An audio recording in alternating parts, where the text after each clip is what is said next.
And so the whole point of this tutorial was to get movement in-game, have stuff move based on our inputs and things like that.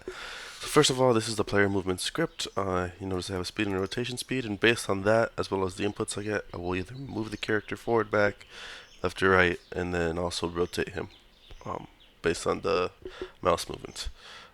Very simple stuff, uses translate method and rotate, but even though it's kind of simple, it's pretty cool. The other thing here for the player is player shooting, which will it has this prefab and a shooting point. And based on those two, it'll at the shooting point create a copy of the prefab, which is in this case a bullet prefab. And then that prefab has attached to it this forward movement script, which will just move it forward indefinitely.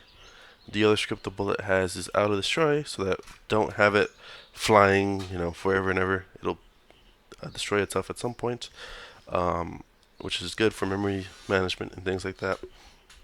And then other than that, we also have wave spawner, which will it's on an empty game object in the corner of the stage, and it will just spawn periodically enemies based on this invoke repeating, which has a start time, spawn rate, and an end time where it will be cancelled.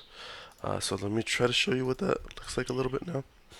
I just have to do one thing, which is probably make this 10. We'll see what that does.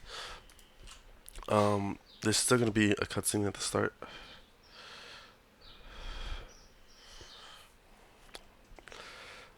But after this cutscene is done, I can start moving around. I'll also click in here.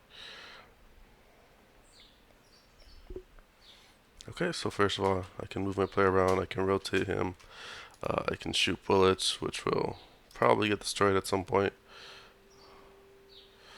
Um,